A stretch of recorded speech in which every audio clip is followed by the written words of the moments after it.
एक चमत्कारिक साधन बताते हुए सद्गुरु उसकी एवं भौतिकता की संभावनाओं के बारे में यहां बात कर रहे हैं। यहां सद्गुरु हमें भौतिकता की संभावनाओं की खोज पर ले जा रहे हैं। क्या हमारे शरीर बस शव की तरह है, या फिर हम इस चमत्कारिक साधन की अपार योग्यताओं का विकास करते हुए अंतिम लक्ष्य शिव तक पहुंच सकते हैं?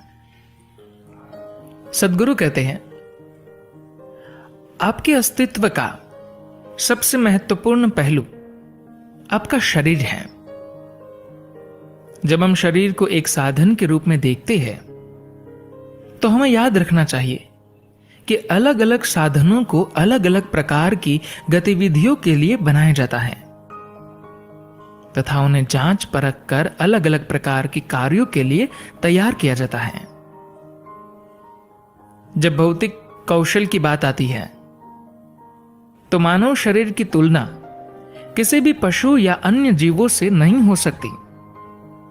आप अगर एक कीड़े को भी देखें, उदाहरण के लिए टिड्डे को, तो उसके शरीर की जो भी लंबाई है वो उससे 50 से 100 गुना लंबाई की छलांग लगा सकता है। आपकी लंबाई यदि 5 से 6 फीट है तो इस दृष्टि से आपको 500 से 600 फीट की छलांग लगानी होगी। क्या यह संभव है? आप अगर ओलंपिक खेलों को एक कीड़े, दीमक, टिड्डे, हिरन, बाघ या हाथी या धरती के किसी भी जीव की दृष्टि से देखें तो आप उन प्राणियों के कहीं भी निकट नहीं आ सकते हैं। शारीरिक कौशल की दृष्टि से धरती के किसी भी प्राणी के साथ हम अपनी तुलना नहीं कर सकते, लेकिन हम मनुष्य को एक विशेष योग्यता प्रदान की गई है। बस जीवित रहने या जीवन चलाने के हमारे सहज ज्ञान से कहीं अधिक कुछ करने की विशेष योग्यता के साथ हमें बनाया गया है, और ये सबसे ज्यादा महत्वपूर्ण बात है। एक मनुष्य के रूप में अब जीवन को चलाने की मूल आवश्यकता से कहीं अधिक ऊंचे स्तर पर देख और संभाल सकते हैं।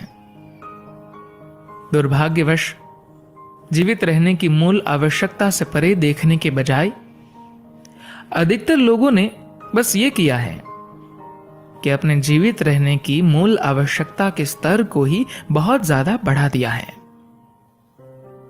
एक समय था जब जीवित रहने या जीवन चलाने का अर्थ बस दिन में 2 समय का खाना होता था। आज इसका अर्थ BMW है। नितांत मूर्खतापूर्ण है, क्योंकि मानवीय तंत्र के पास एक अलग ही संभावना है। यौगिक विज्ञान में हम मनुष्य की रीढ़ की हड्डी को मेरुदंड कहते हैं, जिसका अर्थ है ब्रह्मांड की धुरी। किसी की रीढ़ की हड्डी ब्रह्मांड की धुरी कैसे हो सकती है? आज आधुनिक विज्ञान सारे अस्तित्व को एक कंपन के रूप में देखता है। या अगर आप और गहरे में जाए तो वही ऊर्जा कितने ही अलग अलग प्रकार से कंपित हो रही है। आज हम ये भी जानते हैं कि ये जो सारी सृष्टि है वह शून्य की गोद में मौजूद है, एकदम खाली स्थान में, जिसका नाम वैज्ञानिक ढूंढने का प्रयत्न कर रहे हैं, जैसे काली ऊर्जा। लेकिन इससे भी आगे हम जानते हैं कि वहां और भी बिल्कुल खाली स्थान मौजूद है, एकदम जड़ भौतिक अस्तित्व से लेकर वो जिसे हम दिव्य या दैवी कहते हैं। सभी का आधार बस एक ही है। बस वैसा ही है जैसे ब्रश द्वारा पेंट करते समय लगाया हुआ रंग हो। शुरुआत में रंग खूब गहरा, मोटा होता है, और फिर धीरे धीरे यह हल्का होता चला जाता है, और अंत में एकदम शून्यवत होता है, कुछ नहीं रहता। तो सृष्टि की रचना की प्रक्रिया में एक मनुष्य के रूप में हम इस खालीपन, इस शून्य के अधिक निकट हैं। मनुष्य में मूल कंपन रीढ़ की हड्डी से ही उत्पन्न होता है, लेकिन वह जितना सूक्ष्म होता है उतना ही आगे जाता है। अगर ये ज्यादा जड़ है, स्थूल है, तो ये कुछ दूरी तक ही बना रहता है। अगर ये बहुत ज्यादा सूक्ष्म हो जाए तो आप इसे हर जगह पहुंचा सकते हैं। जब आपके कंपन हर जगह फैल जाते हैं तो आपकी बोध पाने की क्षमता भी हर जगह फैल जाती है।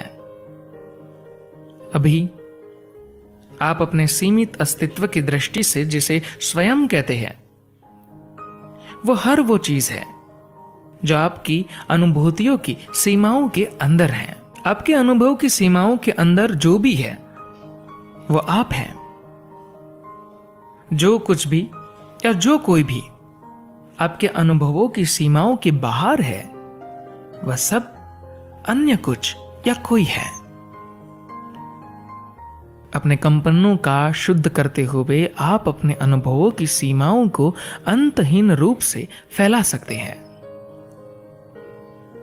जब हम कहते हैं शिव ने अपनी तीसरी आंख खोली, तो इसका अर्थ यह है कि उन्होंने अपने अनुभवों की सीमाओं को असीमित कर दिया। फिर सारा अस्तित्व बस उनका ही एक हिस्सा बन जाता है और स्वाभाविक रूप से वे ही इसके केंद्र होते हैं।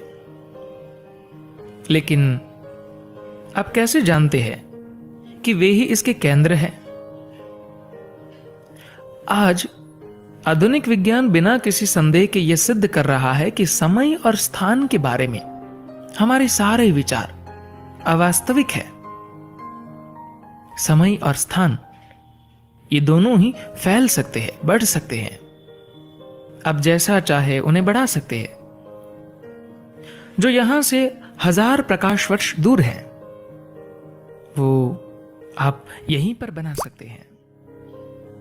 अभी इस समय आप वो भी बना सकते हैं जो 10,000 वर्ष पहले था, या जो 10,000 वर्षों के बाद होगा।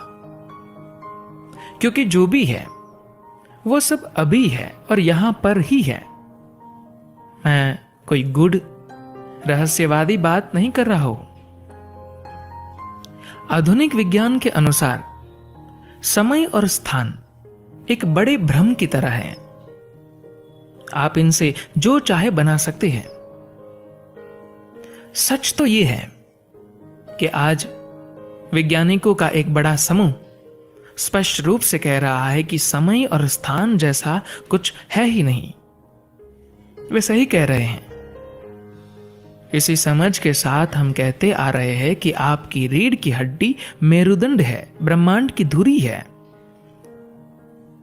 कम से कम अगर आप एक खास तरह से कंपित हो तो यह अवश्य ही ब्रह्मांड की धुरी हो सकती है। यह शरीर एक साधन है। क्या आप इसका उपयोग सिर्फ अपने लिए खाना और वस्तुएं इकट्ठा करने में ही करेंगे? क्या आप बस शारीरिक उपलब्धियों के लिए ही इसका उपयोग करेंगे, या फिर आप इसका उपयोग सबसे ऊंची संभावना के रूप में करेंगे? यदि आप इसका उपयोग एक साधन के रूप में करना चाहते हैं, तो सबसे पहले अपनी पहचान इस शरीर के साथ जोड़ना बंद कीजिए। आप अच्छी तरह से जानते हैं कि आपने इस शरीर को यहीं इकट्ठा किया है। ये बस आपके द्वारा खाए भोजन का ढेर ही है। तो जो आपने इकट्ठा किया है उसे आप मैं खुद कैसे कह सकते हैं? आपने जो कुछ भी इकट्ठा किया है वह कुछ समय के लिए आपका हो सकता है, पर यह आप नहीं बन सकता। मानव शरीर एक गजब का चमत्कारिक साधन है। आप अगर एक जीवन में इसके बारे में जानना चाहते हैं तो आपको बहुत कुछ करना होगा।